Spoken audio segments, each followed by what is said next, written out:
You know that feeling when you wake up tired, even after a full night's sleep, when you push through your day running on empty, wondering where your energy went? Here's something most people don't know, that fatigue may actually be happening inside your cells. That's why I've been using anti-factor lipids powder from Nutritional Therapeutics for years. I don't go a day without it. It's based on over 20 years of research and a patented process called membrane lipid replacement, which actually repairs the damaged components of your cell membranes, restoring your cell's ability to produce energy the way they did when you were younger. Clinical studies show anti-factor can reduce fatigue by up to 40%. Just 1 or 2 scoops a day. Mix it in a smoothie like I do, sprinkle it on food, and you're giving your body the science of youthful energy. Anti-Factor Lipids Powder comes in 2 convenient sizes. For more information and to order, just call 800-982-9158, 800-982-9158, or go to antifactor.com. That's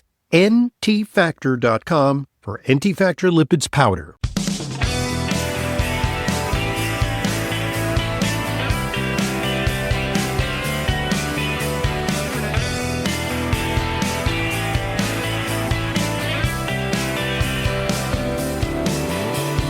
Welcome to today's Intelligent Medicine Podcast. I'm your host, Dr. Ronald Hoffman. It's your weekly opportunity to send questions to us, and we'll do our best to answer them. With me today, of course, is Leyla Muden, who is our resident nutritionist, and together we endeavor to answer your questions every week on Q&A with Leyla. So how you doing, Leyla? Okay, Dr. Hoffman, how are you? I'm keeping cool. Good. Yeah, I'm very exhilarated today. Because my New York Knicks, after a long drought, are headed for the basketball playoffs. And Yay. They have done it in resounding fashion, sweeping the Eastern Finals against the Cleveland Cavaliers. I've been watching basketball again with the great enthusiasm. And it takes me back, it's kind of time travel for me, because it takes me back to my college days. When we used to watch games on, it must have been like a 13-inch TV screen, where you had to move the rabbit ear antennas around, to get good reception, because otherwise you'd bang the TV, because sometimes there'd be like vertical lines on the TV. So we had a little TV mounted in, one of our rooms in the apartment that I shared with anywhere from 6 to 10 or 12 guys and their assorted girlfriends during my college days. And this is in the 1970s, and the Knicks reigned supreme with folks like Clyde Frazier and Dick Barnett, Willis Reed, Dave DeBuscher, and Earl of Pearl Monroe, and Bradley, who ultimately became a senator from the state of New Jersey. Oh my goodness. This was an amazing team and an amazing dynasty of the Knicks. And then we've had a drought for the past 50 years or so. And now finally the Knicks are poised to enter the championships. And it's very exciting. So kind of, it's amazing the power of sports to unite a fractured and polarized city around some exciting athletic exploits. And, just good basketball is really a pleasure to watch. It's really great. fun. Yeah. And New York team's fantastic. Yep. Yeah. So I've been enjoying that. That's been a thing. And, of course, summer began with a great thud on Memorial Day. Traditionally, Memorial Day is a time when the weather goes south here in New York. After beautiful weather. I think it was 96 degrees the week before, and then the temperature plummeted to the 50s, and it was rainy the entire weekend. So we were, mostly housebound, except for, I managed to squeeze in a bike ride and a little bit of floor exercise inside. But, it is what it is. And we roll with the punches here in the Northeast. Right. And we do that in lieu of the boredom that people in places like Southern California, where I'm from, experience. There are no seasons. And, Yeah. Wow. So that's the price we pay. So, anyway, so to we'll take your phone calls. We'll take your questions. I'm actually sometimes in phone call mode when I do my weekly radio show that airs on Saturdays, and you can also find it via drhoffman.com or your favorite podcast repository. That's a show where we do call-ins, but this is a show where you simply email us to questions@drhoffman.net. And we got some great questions we're going to get to. This week I wrote about, it's always, every week, don't you find it a challenge to come up with something new to write about? Yeah. Sometimes, the inspiration is there, and other times not so much. But so actually, to me, half the effort is to figure out something to write about. And then once it could happen while I'm swimming or while I'm cycling, while I'm taking a shower, the idea occurs to me what to write about. And this week, and I don't think I've tackled this subject, is I talked about itch and all the ramifications of itch and what are the, numerous causes of itch and what are some of the strategies to alleviate itch. Both, there's high-tech strategies, there's pharmaceutical strategies, and there are also natural strategies to address itch. And, it could be a matter of just a transitory itch due to a mosquito bite, but it could also be like a very, very debilitating chronic itch problem that can really just be the bane of a person's existence. And many people suffer from pruritus, fancy medical word for a body-wide itch, or alternatively hives. And I talk about that in this week's newsletter. So I just thought that was kind of a news you can use topic. And I'm just amazed by the amount of information there is about itch. And actually, the paucity of solutions, because it can be a very challenging problem. So I offered up some of those in the newsletter article. Just go to drhoffman.com, or if you haven't yet subscribed to our newsletter, You'll get both my articles and your articles in the inbox. What'd you write about this week? Oh, don't just walk up the stairs. Be eccentric. We're talking about... I always, when I hear about eccentric exercise, I always think about like somebody like really spasticated. The funny walk in, in that English humor show. Monty Python, the Ministry of Silly... So that's the Ministry of Silly Walks. The Ministry of Silly Walks. So I think of, that makes me, eccentric walking makes me think of the Ministry of Silly Walks. Yes. And again, that's dating me, but that's kind of classic I love Monty Python. Comedy, Monty Python. And so what in the heck is eccentric walking? Eccentric. Well, it would be a little bit of the opposite of concentric, which is walking up the stairs. Isometric, which we know is like collapsing your hands and pushing them together. Isometrics. Yep. And then eccentric is walking down the stairs. Oh, okay. Where the muscle force is less than the load that is presented in walking down the stairs, as opposed to walking up the stairs where the muscle is working harder compared to the load. And in isometrics, it's equal. So muscle. When I'm hiking up a mountain, I always find that often the most challenging part is walking down. It's walking because down. From what I understand, just the physics of it is that you may apply as much as 3 to 4 times your body weight to the downward movement. Right. So the whole point being that eccentric exercise, walking down the stairs, can be as beneficial as walking up the stairs. It's not always about the harder thing to do, because what is perceived is that walking down the stairs is certainly easier. Would you rather walk up 6 flights of stairs or walk down? Most people would walk down. Right. What I'm saying is, even if you don't feel like walking up the 6 flights of stairs, at least walk down. You still get the benefits for muscle condition, which is a good thing. Eccentric exercise is suitable for everyone, which is great. So this could really help with behavior change in people who are just not looking forward to, walking up the stairs or more bicep curls. It's that downward motion that you want to concentrate on, which is the eccentric motion. So you're still getting a great workout. their Yeah. fun. Interesting. Don't be eccentric.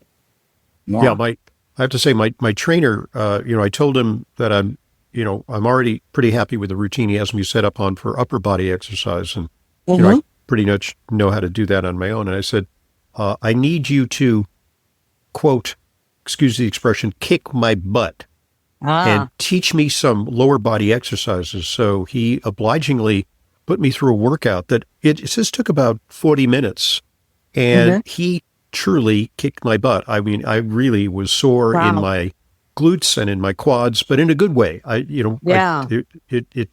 took me actually several days before I would get up from a chair and I go, oh man, but it was like, the song lyric, it hurts so good.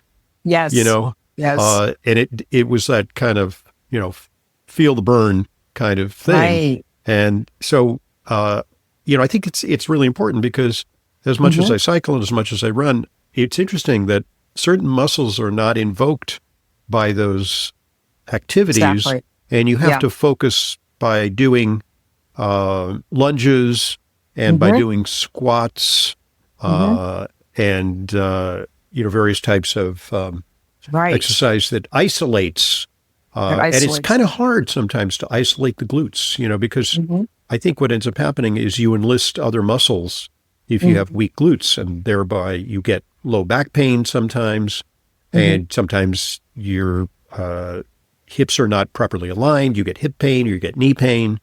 Yes. And that works all the way down the muscle chain down even to your ankles and feet. So, you have pelvic tilt and asymmetry and all that, So this is very much in vogue. I see the young kids now doing it. I wish I'd learned to do it earlier. But there was a big article, I think, in the New York Times recently about how, and also one in the Wall Street Journal. Both papers picked this up, a day late and a dollar short. They started talking about the importance of working your glutes. And, women have known this for a long time. The women, they want that big booty kind of thing, that J-Lo look. And so, but men have gotten on the train for that. So, yeah. So anyway, that's happening. Good stuff. All right. So read all about it, as they say.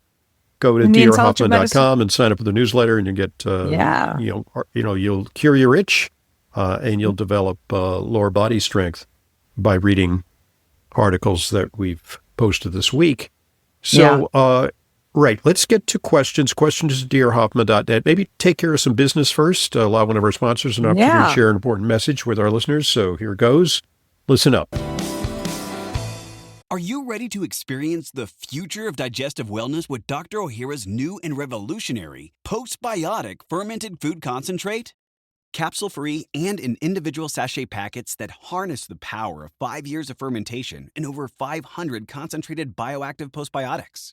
Dr. Ohhira's postbiotic fermented food concentrate is a nutrient-dense paste designed to supercharge your digestive health, aid in nutrient absorption, and support whole body immune wellness. Each sachet packet delivers a potent blend of fermented paste and prebiotics which serve as fuel for your body's own unique gut microbiome. This concentrate supports your entire digestive tract, does not need refrigeration, non-GMO, dairy, and gluten-free.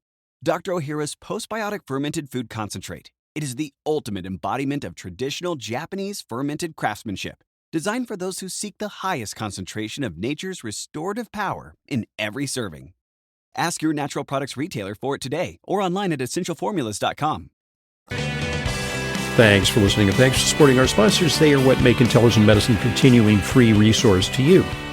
And now, let's get to our audience questions. They come to us via questions at drhoffman.net. And I'm happy to see that we've got an inbox full of interesting questions to prompt today's discussion. Okay. We've got an email here from Sue. Hi, Dr. Hoffman and Leyla. Years ago, I used to routinely enjoy organic tofu as a protein source. At one point, there was some controversy over who should and shouldn't eat tofu. I'm 78 years old now, and I'm wondering if tofu would be a good addition to my diet. Okay. I don't see the harm in having tofu from time to time. Sue, I wouldn't want you to rely on it. It is a complete protein. Soy protein is a complete protein, as is tofu. I wouldn't want you to rely on it as your sole or main source of protein. I think animal protein is much more important. Soy protein, like tofu, does have its disadvantages. Phytoestrogens being one, depending on which scientist you ask, whether that's beneficial hence the term or not soy beneficial. boy, right? Soy Is that boy, men who right. develop gynecomastia and become, shall we say, Infertility. emasculated because they're relying too much on soy. Maybe there is a hormonal effect. Yeah. And the other thing is it's the biggest goitrogen. That, along with millet, which is a gluten-free grain, but soy is the biggest goitrogen, meaning it inhibits the uptake of iodine by your thyroid. Your thyroid needs iodine to make thyroid hormones and to function properly. Soy gets in the way of that. So enjoy tofu from time to time. I wouldn't eat it. Yeah, last night I had edamame, which is the soybeans at a Japanese restaurant. Sure. And, that was, I enjoy that from time to time. Yeah. And, occasionally I will have some tofu. Although I have to say that, the problem with tofu is that it's often used as a meat substitute. Yeah. And, if you're going to try to make a stew or, like I used to, when I was a vegan, I would make tofu omelets. And they just really didn't cut it in terms of taste and texture compared to real eggs. And eggs have an advantage, I think, in terms of nutritional profile or complete protein, and they also yield other important nutrients. Yeah. So especially, lutein, zeaxanthin, which is helpful for the macula of the eyes. By the way, I was happy. I had an eye checkup recently, and they looked at my retina, and they said, "Oh, looks great. Looks good." Terrific. And the retina can be an indication of one's susceptibility to macular degeneration, but also it's kind of a window into your circulatory system, because if you see a lot of changes that might be due to hypertension or diabetes, atherosclerosis, this can actually be picked up by an ophthalmologist. So they said retina's good. That was good. Terrific. That's great. It's so good to get a good report. All right. So you enjoy it from time to time, but I wouldn't make it a regular thing. What about tofu for people who are hypothyroid? I'd recommend they have it very, very infrequently, probably not more than a couple of times a month at all. And maybe tempeh, which is fermented, more than tofu, may kind of deactivate its goitrogenic potential to a degree, but I'm still not a fan. For those with hypothyroid, I tell them to be careful with ingesting too much soy, as well as ingesting too much iodine. That's a double-edged sword too for some people. So my counter argument on that is that people who are hypothyroid and have been identified as having hypothyroid, they're taking thyroid medication. Yeah. So the thyroid medication can overcome whatever breaks the tofu puts on their own thyroid production, because it's already acknowledged that their own thyroid production is inadequate. So I'm not sure that it's the cross to the vampire kind of thing for people with hypothyroidism if they're already taking medication. I would also point out that the vast majority of soy is GMO, and that means that it is possibly laced with residues of glyphosate, which is definitely something that we want to minimize our exposure to. You definitely want to get organic, non-GMO. So if you want to enjoy tofu, definitely look for that. I wouldn't necessarily get that in a restaurant or rely on the restaurant, to tell me that that's what they're actually using. If they can verify that. They're cutting corners. The expense is going to hit their bottom line and their margins. Exactly. And they're having a hard time as it is. So. But thank you for this very thoughtful question. Okay. Let's see. We've got one from Anne. Dr. Hoffman and Leyla, last week we discussed the pros and cons of red meat, but you did not address TMAO. It is argued that studies associated with industry-funded research have different results than studies conducted by independent research. That's absolutely true. Yeah. Is TMAO look risk factor? A bias, often in research, look at whence the research emanates, and there are also certain institutions who have kind of an anti-meat bias, and they are, shall we say, more hospitable to studies that suggest that meat has harmful ingredients. Yeah, absolutely. So, Anne is asking, is TMAO a risk factor when eating meat? Dr. Hoffman, I believe this has been debunked a while back. So a couple of years ago. Let's kind of look at what that is about. I mean, TMO, it makes me think of, TMI, too much information. Right. And it is a little bit too much information. Okay, so look, it starts from the predicate that meat is bad. Meat causes cardiovascular disease. Mm-hmm. Now, that predicate is subject to really substantial challenge because studies that show that people who eat indiscriminately, standard American diet, they do eat a lot of meat and hence they get cardiovascular disease. But there's not a lot of studies that control for consumption of other bad foods when you're on a high meat diet.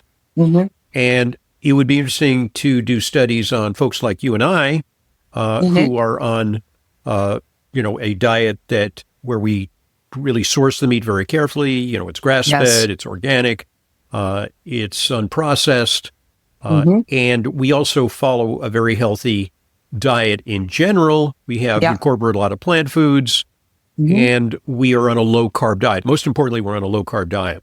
Right. And also, a lot of meat eaters, frankly, compared to vegans are very persnickety about their lifestyle. They may be, the whole vegan thing encompasses healthy lifestyle choices. Like they may do yoga. They may be very into exercise as a result of eating. They're good about taking their supplements. They're good about all those healthy lifestyle. And as a result of limiting their food choices, they may not be as overweight. There are junk food vegetarians who consume a lot of, pizza poor quality, and French fries. ultra processed foods, the chips and the cookies and it's all, whatever. But in general, so these studies that show, so that's number one. That's number one. I am not all in on this proposition that meat is a culprit in cardiovascular disease. But, so what are the problems with meat? Well, okay, it's like cholesterol. Okay, well, then we can go around the block, for an entire episode of Q&A with Leyla about the limitations to the cholesterol hypothesis, right? But that's another story. So they actually came up with this notion that meat contains substances that can be transformed by gut bacteria into a harmful substance called TMAO, trimethylamine oxidase, which attacks the arteries and could be problematic when it comes to cardiovascular disease. Okay. So the problem with that theory is that the precursor to TMAO, is mostly choline. Okay. Choline, yes. And choline is present in fish to a high degree, and it's also present in soy. Yeah. And if the TMAO theory were true, then people who ate a lot of fish would have more cardiovascular disease. They don't. That's and people who eat a lot of soy, one advantage I think of a macrobiotic diet or a soy-based diet is that you do have less in the way of cardiovascular disease despite consuming an enormous amount of dietary choline. Yeah. So what they then discovered is that it's not the meat that's the problem, it's the microbiome that's the problem, that there's certain bacteria in the microbiome that transform the precursors to TMAO into dangerous TMAO. And it's even been suggested that people who have high TMAO, instead of changing their diet, they just take an antibiotic to wipe out the bad bacteria. That's not such a great idea because if you take a lot of antibiotics, you develop antibiotic resistance, you disrupt your microbiome in other unforeseeable ways. It's kind of like hitting a Swiss watch with a hammer. It might make it work, it might break it. So there is actually, and you're aware of this too because you've been following this, is people jumped on the bandwagon with the TMAO theory, and then they did some studies that found that TMAO was not so correlated to cardiovascular disease. And even if it's correlated with cardiovascular, it's not the cause of cardiovascular disease. So it's not. I think that it's fallen relatively out of favor, this TMAO theory. Mm-hmm. Mm-hmm. And thank you for your very thoughtful question. We hope that clears that up for you. The TMO hypothesis or theory has been debunked. I think if you want a reasonable discussion of this, with the ubiquity of AI these days, you could just put in a search with your favorite AI purveyor or portal or chatbot, and just put in the query TMAO controversy. And just with those search terms, I think you're going to see pro and con on that theory. Yeah. And all the latest. Well, Dr. Hoffman, they'd rather hear from you, and that's why they email us. Well, so instead of a chat bot. I think that's important. And let's just speak to that for a minute, because what's the point of doing this show anyway when you can just look everything up? What's the point? Yeah. What's the point? I mean, you can look everything up and get an amazing readout on these questions that we're asking. You just put those into AI and you will get an answer. The problem with that is that it is not subject to interpretation. It is merely based on an LLM, a large language model of all the opinions, all the studies, all the information that the AI learns off of. And so it, just as, doctors can look, you don't need to go to a doctor anymore. You can look anything up, you got this or that. You can even take a picture of it. It's like, I've got this rash here, take a picture of it. It will actually interpret it. But it requires a human to discern whether that information is valid and to make a decision weighing the different possibilities. Because for every story, just like we talked about the soy story, there's the pros and cons. So some human, based on their experience in the real world and their discernment and understanding, has to make a decision. And that's where I don't think doctors or intelligent medicine is going to be supplanted by AI anytime soon. No. And we are necessary. We are relevant. Right. You're absolutely relevant. Oh my goodness. So, okay. All right. Our next question is from Caroline. Hi, Dr. Hoffman and Leyla. And Caroline is 76 years old and has been a vegetarian for 35 years. I always listen with interest to the podcast, but especially when you're critical of a vegetarian diet. I would like to see you do an interview with a respected researcher or doctor who advocates the vegetarian diet and hear a discussion between the points of view, including getting enough protein. When I look at vegan Gary Null, he certainly doesn't appear to be suffering loss of muscle. And Neil Barnard, who I believe is a cardiologist, recommends a vegetarian diet to his patients. An interview and discussion with an expert on vegetarianism would help me become a healthier vegetarian. Listening and learning, Caroline. Caroline, I love your open mind. Yeah. Because she's listening and learning. Thank you for that, Caroline. The problem is that, by analogy, it's a little bit like, let's have a discussion of religion with a religious expert. Can you actually find a religious expert? That's a great analogy. Can you actually find a religious expert who doesn't have a bit of a personal bias? The person may be an atheist, an agnostic. They may be devout Catholic. They may be devout Protestant. They may be a Jew. They may be a Muslim. They may be a Buddhist. In their orientation, I'm not sure that you can find someone who can objectively weigh the relative merits of religions without introducing some degree of bias. So what you have advocates for various things. You have keto advocates. You have carnivore advocates.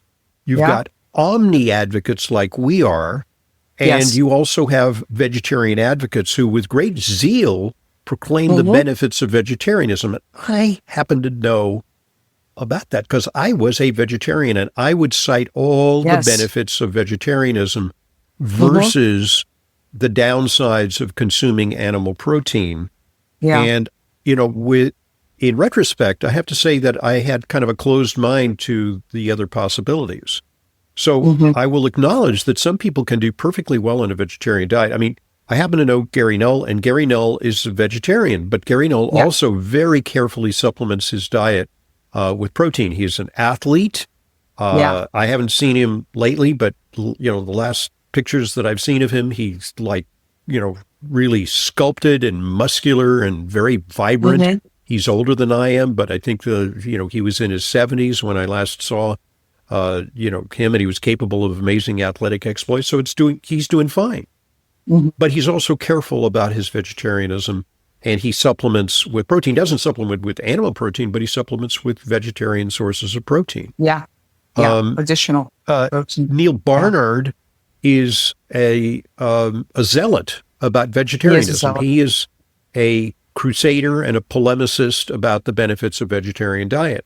So to invite him on the show, I'm not sure if that would be a service to the audience, and I would end up debating him.